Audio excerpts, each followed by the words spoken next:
So if you can get a leg up and not have to start from scratch, that's even better. You know, that's how I see it. Now, if you have to start from scratch, hey.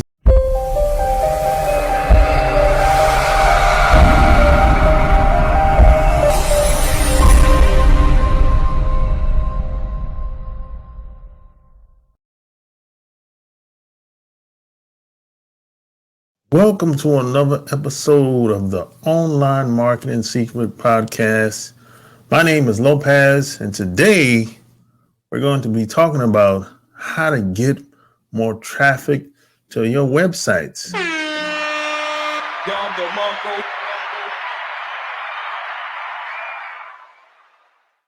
So before we get started, like, subscribe to the podcast. And I'd really appreciate it if you left me a review on iTunes. I would like to hear what you think about the podcast so far, and tell me any topics you would like to talk about, or you would like me to expand on. So send me an email at renegademoney@gmail.com.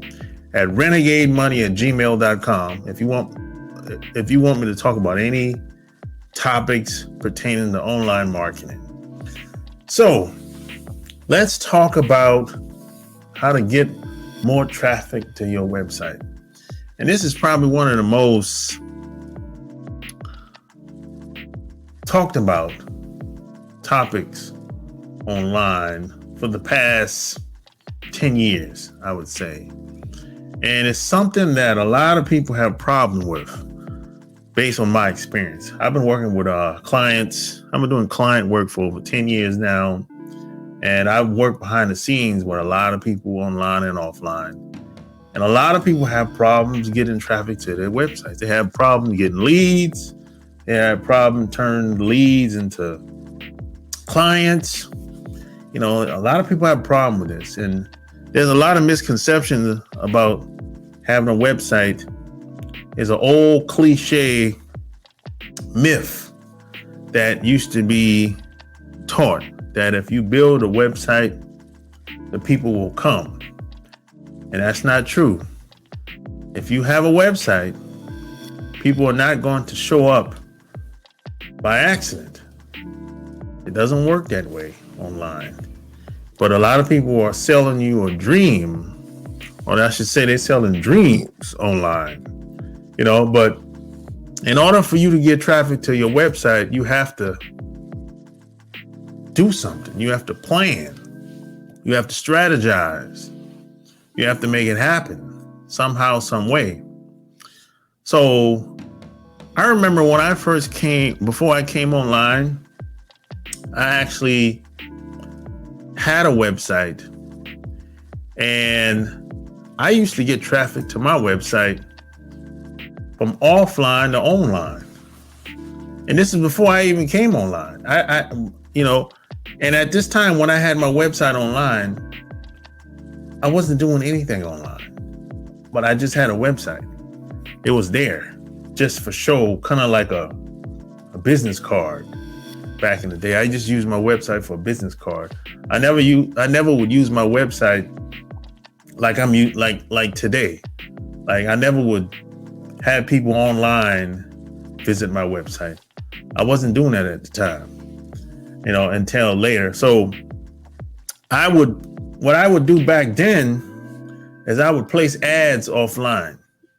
So it would be a newspaper ad, a magazine ad, ads when it comes to the radio station ads like that. And I would send a certain percentage of those people that saw my ads, I would send them to my website.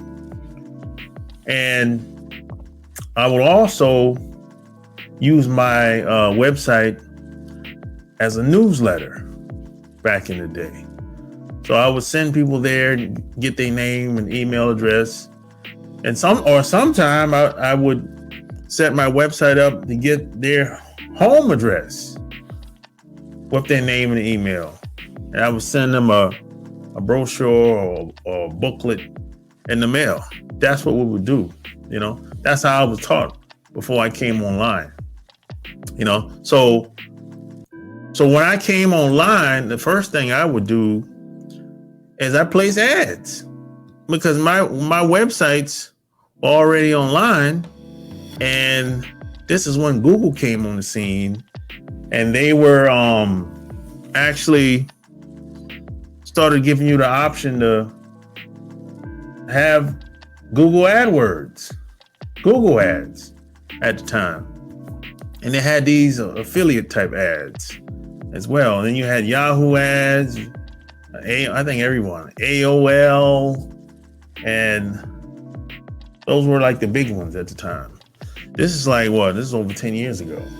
So I would place ads, I would place AdWords, and I would point those people that hit my ads, I would send all that traffic back to my website, and I would figure out, give them a free offer, give them an offer that they couldn't refuse, at the time, in order for me to capture their name and email address. And I would set up email follow-up system. That's what I would do, even still to this day. I'm doing the same thing. So that's the first thing I would do. And then I would use SEO. I would use SEO. I would use keywords. I would try to get ranked for keywords in the search engines, mainly Google and Bing. And I would use Medium to try to rank within the search engines. And I would also use LinkedIn as well.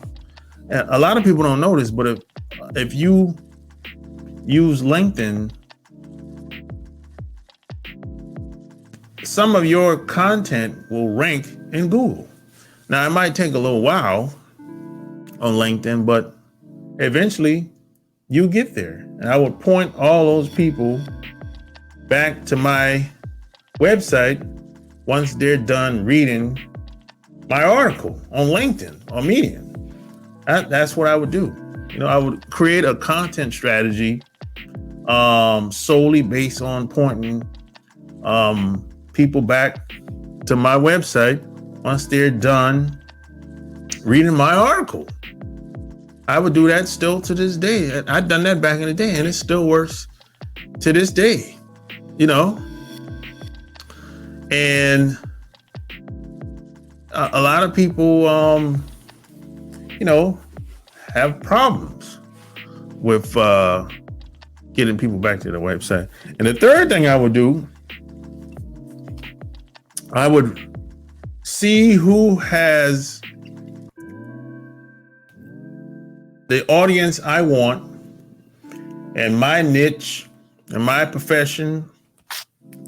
And I would try to find, or at least try to build a relationship with that person. And hopefully cut a deal or have some type of partnership with that person. Because they already have the audience. They already have the people that I want. So if you can get a leg up and not have to start from scratch, that's even better.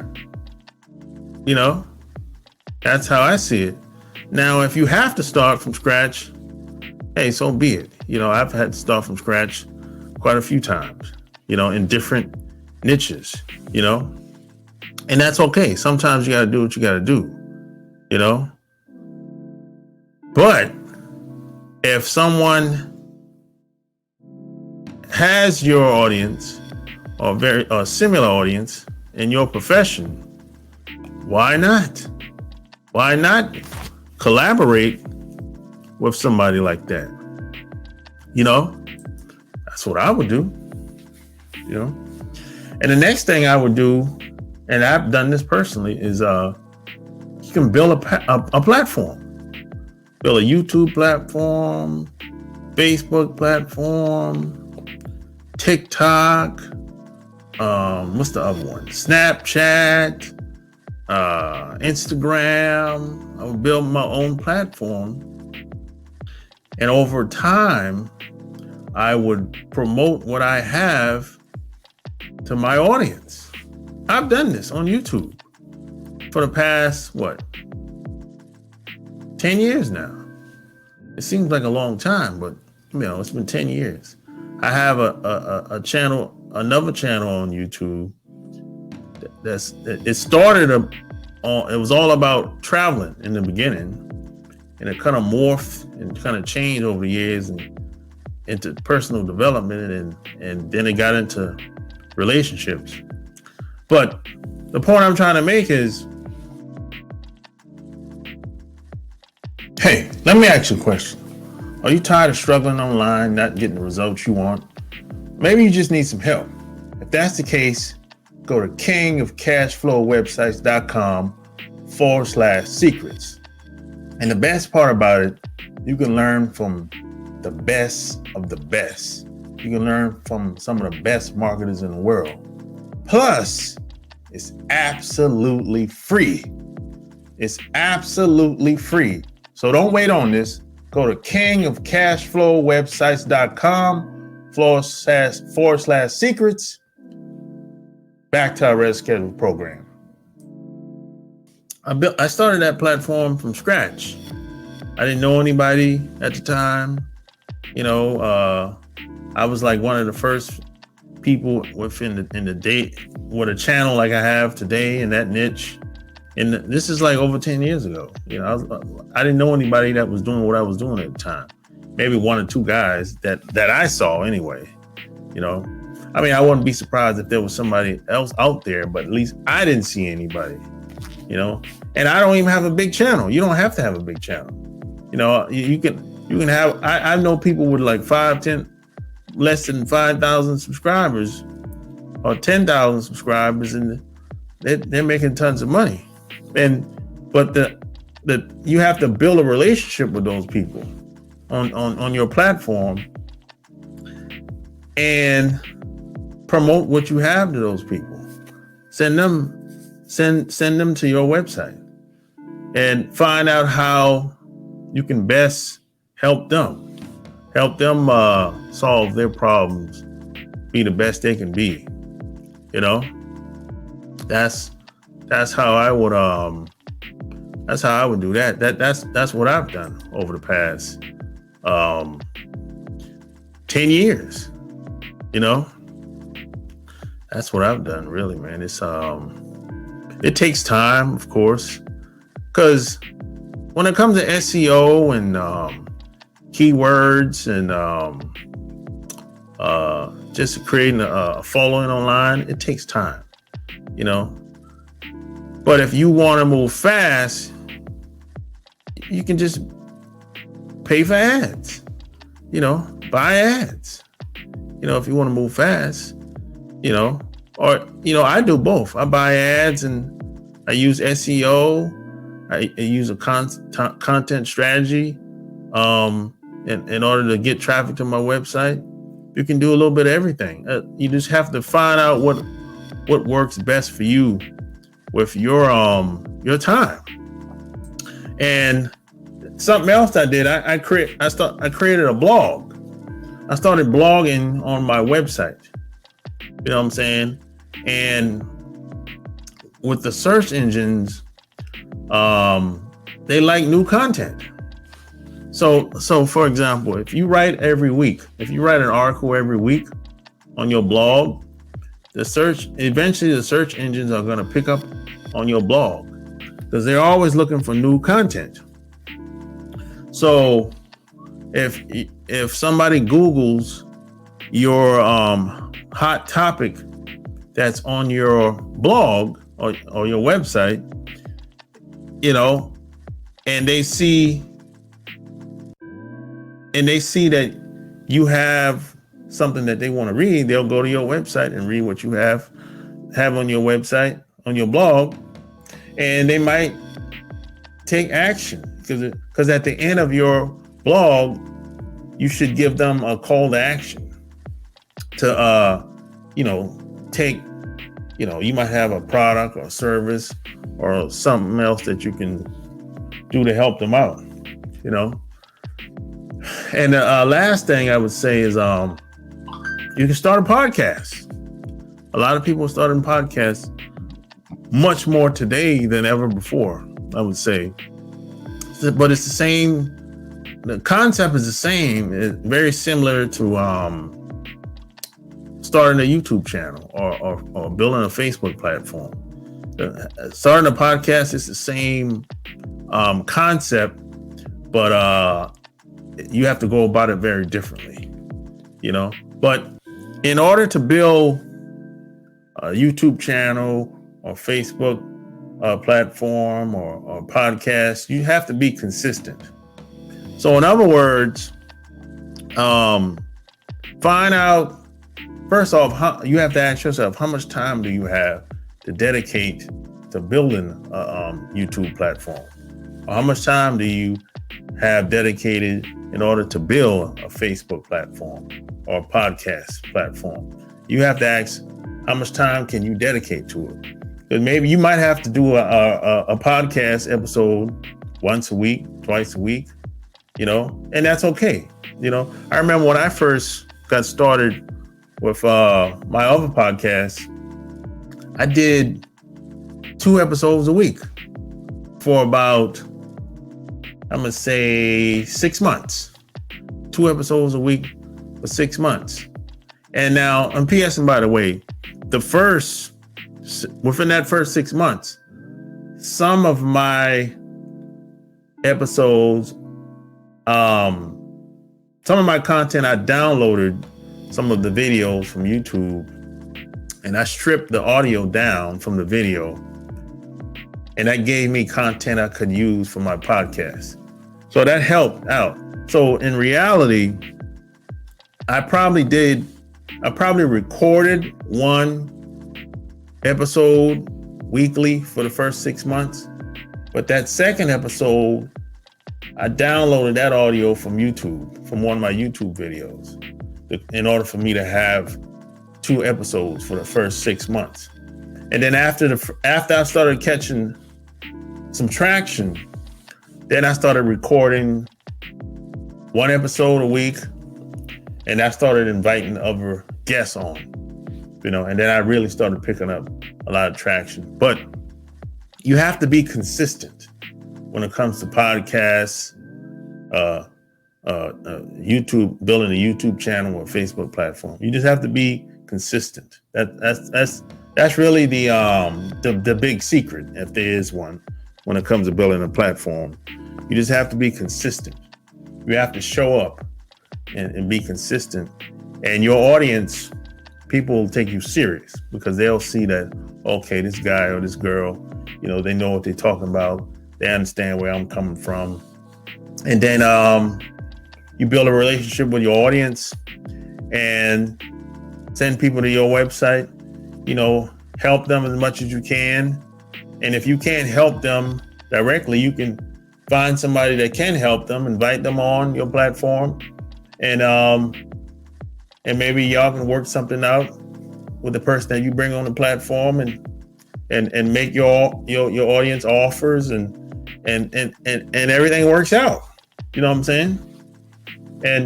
But it's not hard, but it takes some work and it takes time, and it doesn't happen overnight.